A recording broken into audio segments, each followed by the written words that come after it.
और उत्तराखंड के उत्तरकाशी में टनल में फंसे मजदूरों को निकालने का काम आज 7वें दिन भी जारी है, जहां पर ड्रिलिंग में चट्टान परेशानी बन रही है। शुक्रवार को ड्रिलिंग के काम में लगी अमेरिकन हैवी ऑगर्स मशीन के रास्ते में चट्टान आने से कई बार रेस्क्यू बंद करना पड़ा। करीब 3 घंटे की ड्रिलिंग के बाद ऑगर्स मशीन को रेस्ट दिया गया। हालांकि टनल में अब तक 24 मीटर के करीब पाइप जा चुकी है और मशीन को कुल 60 से 70 मीटर तक ड्रिलिंग करनी है, जिसे लेकर इंदौर से एक और आधुनिक मशीन मंगाई गई है। नई ऑगर्स मशीन कल देर रात देहरादून के जॉली ग्रांट पहुंची है, जहां से उत्तरकाशी तक सड़क के रास्ते लाने में करीब 12 घंटे का समय लगेगा। तो वहीं इन सब के बीच टनल के अंदर 2 मजदूरों की तबीयत काफी ज्यादा खराब हो गई है, जिसके बाद से टेंशन और ज्यादा बढ़ गई है।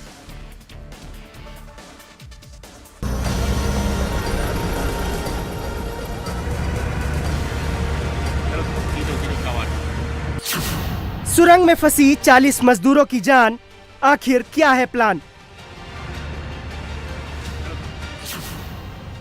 परिवार की बढ़ी टेंशन, कहां तक पहुंचा रेस्क्यू ऑपरेशन? ड्रिलिंग में चट्टान बनी मुसीबत, मजदूरों की बिगड़ी तबीयत।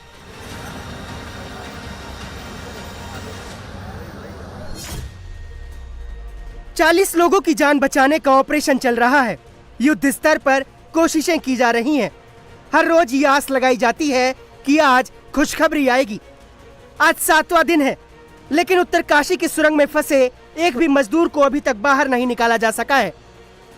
मलबे के बीच मजदूरों की वापसी का रास्ता बनाया जा रहा है, लेकिन ड्रिलिंग के काम में लगी अमेरिकन हैवी ऑगर्स मशीन के रास्ते में चट्टान लगातार मुसीबत बन रही है, जिस वजह से रेस्क्यू की स्पीड धीमी पड़ जाती है। रेस्क्यू के लिए मशीन के सहारे जिस पाइप को डाला जा रहा है, वो बहुत धीरे धीरे आगे बढ़ रहा है। काम होता है, मशीन चलते हैं ना, तो अंदर वाइब्रेशन होते हैं। तो वाइब्रेशन होने से जो सतह की इक्विलिब्रियम खराब हो जाती है और इससे हमेशा खतरा बना रहता है कि और मलबा ना नीचे आ जाए। तो हमने अब डिसाइड किया है कि बीच बीच में पहले हम निरंतर चले जा रहे थे, लेकिन उससे सारा इक्विलिब्रियम खराब हो रहा है। तो अब हम, आप देखिएगा, कुछ समय के लिए बीच में रुकेंगे, फिर काम स्टार्ट करेंगे। तो जहां तक उसकी बात है ये है। और दूसरा जो हमने 24 बोला था, एक्चुअली 6-6 मीटर की टोटल पाइप्स हैं। तो 24 का उसका गुणा अगर करते हैं तो वो बनता है टोटल। तो हाँ, तो उसका जब आप गुणा करिएगा तो 4 पाइप्स का 24 बनेगा। तो 24 में से 21 और 22 मीटर जो है अंदर जा चुकी है, 2 मीटर बाहर है, क्योंकि वो हमको जोड़ने के लिए लगता है जब अगली पाइप है। रेस्क्यू ऑपरेशन के लिए इंदौर से नई मशीन उत्तरकाशी लाई जा रही है। वहीं इससे पहले लाई गई अमेरिकी मशीन से 24 मीटर ड्रिलिंग की गई है, जिसमें 6-6 मीटर के 4 पाइप मलबे के अंदर डाले गए हैं। मशीन को कुल 60 से 70 मीटर तक ड्रिल करना है।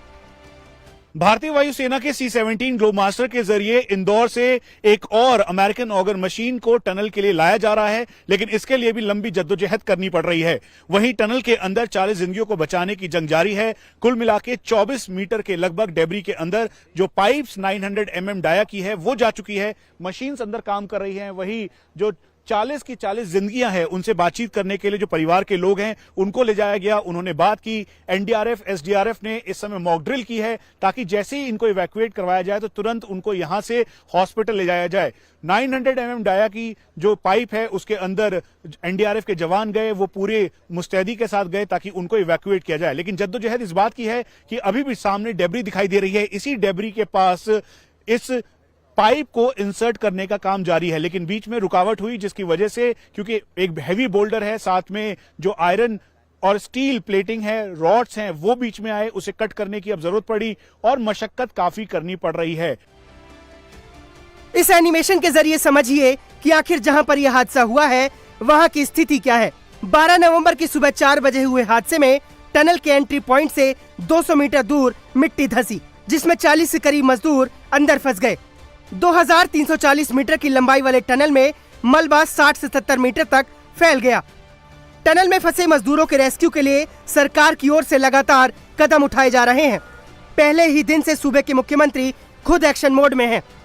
रेस्क्यू से जुड़ी हर जानकारी पर धामी की नजर है, लेकिन जैसे जैसे वक्त बीत रहा है वैसे वैसे मजदूरों के परिजनों की चिंता बढ़ती जा रही है। और अब जब 2 मजदूरों की तबीयत बिगड़ने की खबर आई, तब उनका गुस्सा फूटने लगा। देखो, जिसके अब जो बच्चे हैं अंदर फंसे हुए हैं वो खाना नहीं खा रहे हैं, परिवार वाले कोई खाना खा सकता है? सब परेशान है, सब रो रहे हैं। बोले उनको लड़का भी हमारे साथ है, वो भी रो रहा है, वो भी उसको जब बोल रहे हैं कि खाना खाता, हम भी जब खाना खाते हैं तो हमारे उसमें भी वो भी कहाँ जाता है? हमको भाई कह भाई है, जितने 40 के अंदर हैं जवान हैं वो हमारे हैं। मैंने पाइप जो लाइन उनकी है उसके माध्यम से उससे बात किया और इनका जो भी उनसे मेरा बात हुआ तो पहले तो काफ़ी ठीक पॉजिटिव बात कर रहे थे। कल थोड़ा सा उन्होंने कहा कि आप लोग चले जाओ, मैं आ जाऊंगा। अंदर बात हुई थी तो यह कह रहे थे कि मैं ठीक हूँ, हौसला बढ़ा रहा हूँ, और घर में कहना है कि मेरी चिंता ना करें। उम्मीद तो है, मशीन आ गई तो उम्मीद तो थोड़ी बढ़ रही है। अब क्या पता रात तक हो सके या कल सुबह तक।